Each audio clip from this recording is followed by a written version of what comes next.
पास।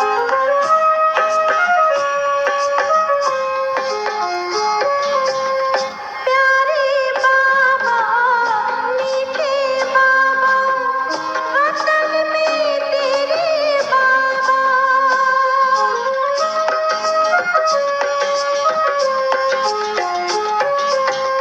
प्यारे बाबा, मीठे बाबा, वतन में तेरे बाबा। मन भावन मेरे उड़ान, बाबा आई हूँ मैं तेरे पास, बाबा आई हूँ मैं तेरे पास।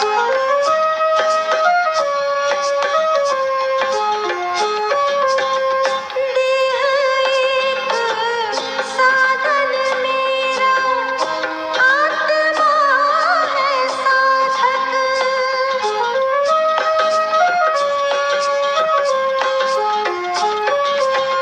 साधना करूं मैं तेरी, बनूं मैं। ओम शांति। 21/9/2024 की प्रातः मुरली। ओम शांति। बाप दादा मधुबन।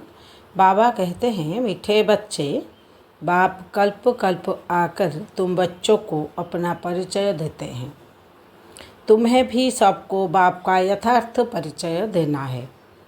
बाबा प्रश्न में बोले हैं, बच्चे के किस प्रश्न को सुनकर बाप भी बंडर खाते हैं? क्या बोले बाबा ने प्रश्न में? बच्चों के किस प्रश्न को सुनकर बाप भी वंडर खाते हैं? उत्तर में बाबा ने बोल रहे हैं, बच्चे कहते हैं, बाबा आपका परिचय देना बहुत मुश्किल है, हम आपका परिचय कैसे दें? यह प्रश्न सुनकर बाप को भी वंडर लगता है। जब तुम्हें बाप ने अपना परिचय दिया है तो तुम भी दूसरों को दे सकते हो। इसमें मुश्किलात की बात ही नहीं, यह तो बहुत सहज है। हम सब आत्माएं निराकार है तो जरूर उनका बाप भी निराकार होगा। ओम शांति। मीठे मीठे रूहानी बच्चे समझते हैं, बेहद के बाप पास बैठे हैं। यह भी जानते हैं, बेहद का बाप इस रथ पर ही आते हैं। जब बाप दादा कहते हैं, यह तो जानते हैं कि शिव बाबा है और वह इस रथ पर बैठा है, अपना परिचय दे रहे हैं। बच्चे जानते हैं वह बाबा है।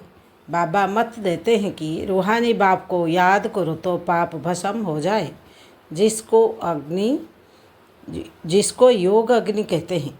अभी तुम बाप को तो पहचानते हो, तो ऐसे कभी थोड़ी ही कहेंगे कि बाप आकर परिचय दूसरे को कैसे दूं।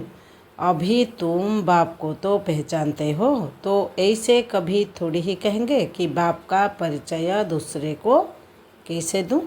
तुमको भी बेहद के बाप का परिचय है तो ज़रूर दे भी सकते हो। परिचय कैसे दे, यह तो प्रश्न ही नहीं उठ सकता है। जैसे तुमने बाप को जाना है वैसे तुम कह सकते हो कि हम आत्माओं का बाप तो एक ही है, इसमें मुझने की दरकार ही नहीं रहती।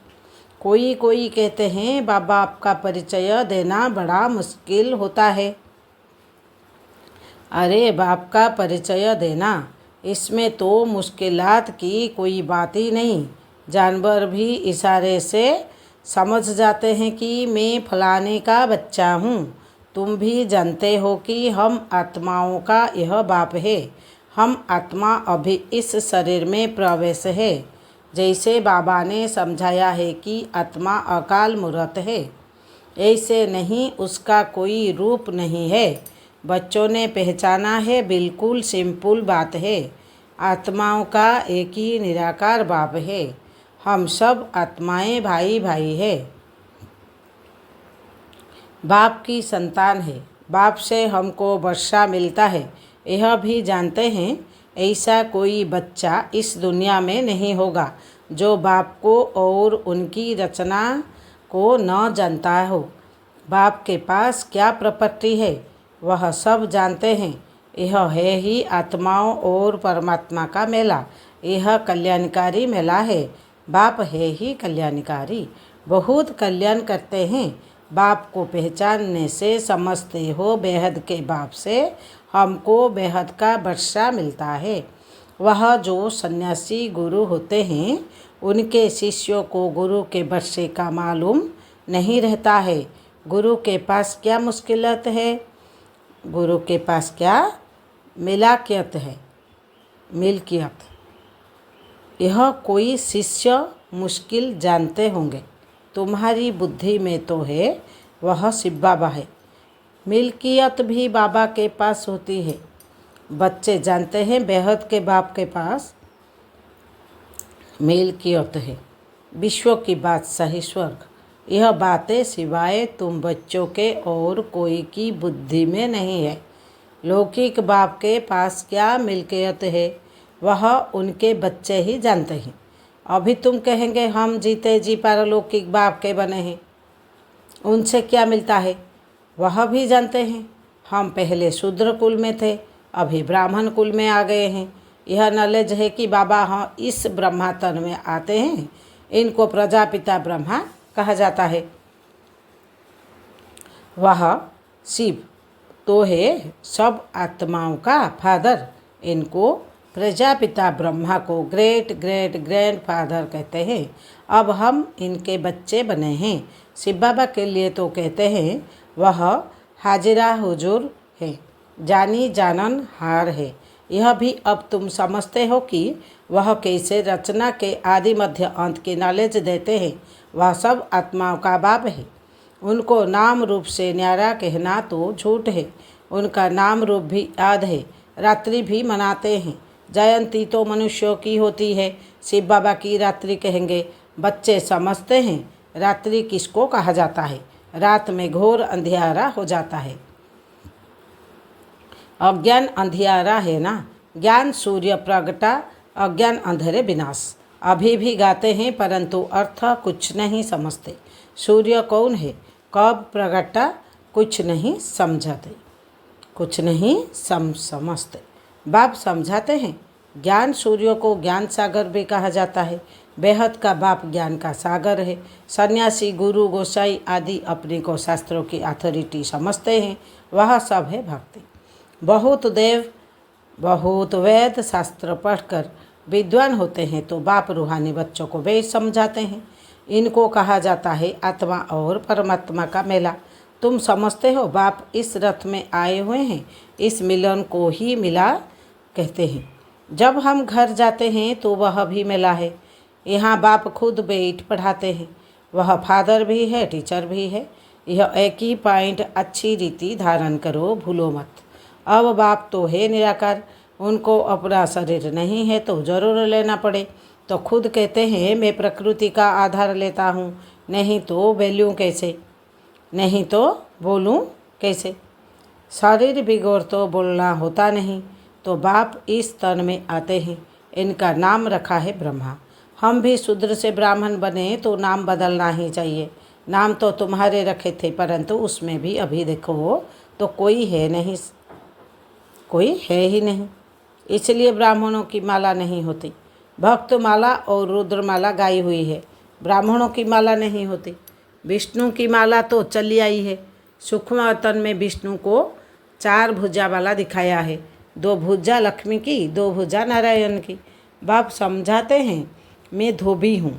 मैं योग बल से तुम आत्माओं को शूद्र बनाता हूँ, फिर भी तुम विकार में जाकर अपना श्रृंगार ही गवा देते हो। बाप आते हैं सबको शूद्र बनाने। आत्माओं को आकर सिखलाते हैं तो सिखलाने वाला जरूर यहाँ चाहिए ना। पुकारते भी है आकर पावन बनाओ। कपड़ा भी मैला होता है तो उनको धोकर शुद्ध बनाया जाता है। तुम भी पुकारते हो हे पतित पावन बाबा, आकर पावन बनाओ। आत्मा पावन बने तो शरीर भी पावन मिले। तो पहली मूल बात होती है बाप का परिचय देना। बाप का परिचय कैसे दे, यह तो प्रश्न ही नहीं पूछ सकते। तुमको भी बाप ने परिचय दिया है तब तो तुम आए हो ना। बाप पास आते हो। बाप कहाँ है इस रथ में? यह है अकाल तख्त। तुम आत्मा भी अकाल मूर्त हो। यह सब तुम्हारे तख्त है। जिस पर तुम आत्माएं विराजमान हो वह तो अकाल तख्त जड़ हो गया ना। तुम जानते हो मैं अकाल मूर्त अर्थात निराकार, जिसका साकार रूप नहीं है। मैं आत्मा अविनाशी हूँ, अब विनाश हो न सके। एक शरीर छोड़ दूसरा लेता हूँ। मुझ आत्मा का पाठ अविनाशी नूंधा हुआ है। आज से 5000 वर्ष पहले भी हमारा ऐसे ही पाठ शुरू हुआ था। वन संवत से हम जहाँ पाठ बजाने घर से आते हैं, यह है ही 5000 वर्ष का चक्र।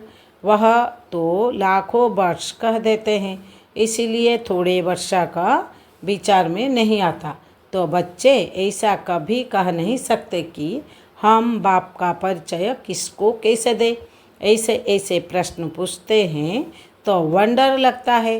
अरे तुम बाप के बने हो, फिर बाप का परिचय क्यों नहीं दे सकते हो। हम सब आत्माएं हैं, वह हमारा बाबा है। सर्व की सद्गति करते हैं। सद्गति कब करेंगे यह भी तुमको अभी पता पड़ा है। कल्प कल्प कल्प के संगम पर आकर सर्व की सद्गति करेंगे, वह तो समझते हैं। अभी 40,000 वर्ष पड़े हैं और पहले से ही कह देते नाम रूप से न्यारा है। अब नाम रूप से न्यारी कोई चीज़ थोड़ी ही होती है। पत्थर भीतर का भी नाम है ना। तो बाप कहते हैं मीठे मीठे बच्चों, तुम आए हो बेहद के बाप के पास। बाप भी जानते हैं कितने ढेर बच्चे हैं। बच्चों को अभी हद और बेहद से भी पार जाना है। सब बच्चों को देखते हैं, जानते हैं इन सब को मैं लेने लिए आया हूँ। सतयुग में तो बहुत थोड़े होंगे, कितना क्लियर है, इसलिए चित्रों पर समझाया जाता है। नॉलेज तो बिल्कुल इजी है, बाकी याद की यात्रा में टाइम लगता है। ऐसे बाप को तो कभी भूलना नहीं चाहिए। बाप कहते हैं मामे को याद करो तो पावन बन जाएंगे। मैं आती ही हूँ पतित से पावन बनाने। तुम अकाल मूर्त आत्माएं सब अपने अपने तख्त पर विराजमान हो। बाबा ने भी इस तख्त का लोन लिया है। इस भाग्यशाली रथ में बाप प्रवेश होते हैं। कोई कहते हैं परमात्मा का नाम रूप नहीं है, यह तो हो नहीं सकता। उनको पुकारते हैं, महिमा गाते हैं, तो जरूर कोई चीज़ है ना। तमो प्रधान होने कारण कुछ भी समझते नहीं। बाप समझाते हैं मीठे मीठे बच्चों, इतनी 84 लाख योनियाँ तो कोई होती नहीं है ही। 84 जन्म, पुनर्जन्म भी सबका होगा। ऐसे थोड़ी ही ब्रह्म में जाकर लीन होंगे व मोक्ष को पाएंगे। यह तो बना बनाया ड्रामा है, एक भी कम जास्ती नहीं हो सकता। इस अनादि अविनाशी ड्रामा से ही फिर छोटे छोटे ड्रामा व नाटक बनाते हैं, वह है विनाशी। अभी तुम बच्चे बेहद में खड़े हो।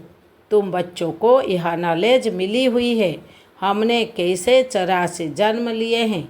अभी बाप ने बताया है, आगे किसको पता नहीं था। ऋषि मुनि भी कहते थे हम नहीं जानते हैं। बाप आते हैं ही संगम युग पर इस पुरानी दुनिया को चेंज करने। ब्रह्मा द्वारा नई दुनिया की स्थापना फिर से करते हैं। वह तो लाखों वर्ष कह देते हैं, कोई बात याद भी ना आ सके। महाप्रलय भी कोई होती नहीं। बाप राजयोग सिखलाते हैं, फिर राजाई तुम पाते हो। इसमें तो संशय की कोई बात ही नहीं। तुम बच्चे जानते हो पहले नंबर में सबसे प्यारा है बाप, फिर नेक्स्ट प्यार है श्री कृष्ण, फिर नेक्स्ट प्यार है श्री कृष्ण। तुम जानते हो श्री कृष्ण है स्वर्ग का पहला प्रिंस, नंबर 1। वही फिर 84 जन्म लेते हैं, उसके ही अंतिम जन्म में प्रवेश करता हूँ। अब तुमको पतित से पावन बनाने हैं। पतित पावन बाप ही है। पानी की नदियाँ थोड़ी ही पावन कर सकती है। यह नदियाँ तो सतयुग में भी होती है, वहाँ तो पानी बहुत शुद्ध रहता है, किचरा आदि कुछ नहीं रहता। यहाँ तो कितना किचरा पड़ता रहता है। बाबा का देखा हुआ है, उस समय तो ज्ञान नहीं था, अभी वंडर लगता है पानी कैसे पावन बना सकता है। तो बाप समझाते हैं, मीठे बच्चे कभी भी मुझे नहीं कि बाप को याद कैसे करें। अरे तुम बाप को याद नहीं कर सकते हो, वह है कुभ की संतान, वह है कुख की संतान। तुम हो अडप्ट बच्चे। अडप्ट बच्चों को जिस बाप से मिल्कियत मिलती है उनको भूल सकते हैं क्या। बेहद के बाप से बेहद की मिल्कियत मिलती है तो उनको भूलना थोड़ी ही चाहिए। लौकिक बच्चे बाप को भूलते हैं क्या, परंतु यह माया का अपोजिशन होता है। माया की युद्ध चलती है। सारी दुनिया कर्म क्षेत्र है। आत्मा इस शरीर में प्रवेश कर यहाँ कर्म करती है। बाप कर्म अकर्म विकर्म का राज समझाते हैं। यहाँ रावण राज्य में कर्म विकर्म बन जाते हैं। वहाँ रावण राज्य ही नहीं तो कर्म अकर्म हो जाते हैं। विकर्म कोई होता ही नहीं, यह तो बहुत सहज बात है। यहाँ रावण राज्य में कर्म विकर्म होते हैं, इसीलिए विकर्म का दंड भोगना पड़ता है।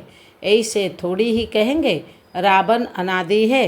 नहीं, आधा कल्प है रावण राज्य, आधा कल्प है राम राज्य। तुम जब देवता थे तो तुम्हारे कर्म अकर्म होते थे। अब यह है नॉलेज। बच्चे बने हो तो फिर पढ़ाई भी पढ़नी है, बस फिर और कोई धंधे आदि का ख्याल भी नहीं आना चाहिए। परंतु गृहस्थ व्यवहार में रहते धंधा आदि भी करने वाले हैं तो बाप कहते हैं कमल फूल समान रहो। ऐसे देवता तुम बनने वाले हो। वह निशानी विष्णु को दे दी है, क्योंकि तुमको शोभेगा नहीं, उनको शोभता है, उनको सौंपता है। वही विष्णु के दो रूप लक्ष्मी नारायण बनने वाले हैं। वह है ही अहिंसा परमो देवी देवता धर्म। ना कोई विकार की काम कटारी होती, ना कोई लड़ाई झगड़ा आदि होता है। तुम डबल अहिंसक बनते हो।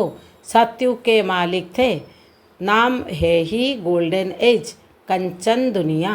आत्मा और काया दोनों कंचन बन जाती है। कंचन काया कौन बनाते हैं? बाप। अभी तो आयरन एज है ना। अब तुम कहते हो सतयुग पास हो गया है, कल सतयुग था ना, तुम राज्य करते थे, तुम नॉलेज फूल बनते जाते हो। सब तो एक जैसे नहीं बनेंगे। अच्छा, मीठे मीठे सिकिलद्धे बच्चों प्रति माता पिता बाप दादा का याद प्यार गुड मॉर्निंग और नमस्ते। रूहानी बाप की रूहानी बच्चों को गुड मॉर्निंग, नमस्ते नमस्ते। रूहानी बच्चों की रूहानी बाप दादा को गुड मॉर्निंग, याद प्यार, नमस्ते नमस्ते नमस्ते। धारणा के लिए मुख्य सार। पहला पॉइंट में बाबा ने बोले मैं आत्मा अकाल तख्त नसीन हूँ। इस स्मृति में रहना है। हद और बेहद से पार जाना है, इसलिए हदों में बुद्धि नहीं फंसानी है। दूसरा पॉइंट में बाबा ने बोले बेहद बाप से बेहद की मिल्कियत मिलती है, इस नशे में रहना है। कर्म अकर्म विकर्म की गति को जान विकर्मों से बचना है। पढ़ाई के समय धंधे आदि से बुद्धि निकाल लेनी है। वरदान, श्रीमत की लगाम को टाइट कर मन को बस करने वाले बालक शो मालिक भव। क्या बोले बाबा ने? श्रीमत की लगाम को टाइट कर मन को बस करने वाले बालक शो मालिक भव। विस्तार में बाबा क्या बोलते हैं? दुनिया वाले कहते हैं मन घोड़ा है जो बहुत तेज भागता है, लेकिन आपका मन इधर उधर भाग नहीं सकता, क्योंकि श्रीमत का तो लगाम मजबूत है। जब मन बुद्धि साइड सीन को देखने में लग जाती है तो लगाम ढीला होने से मन चंचल होता है।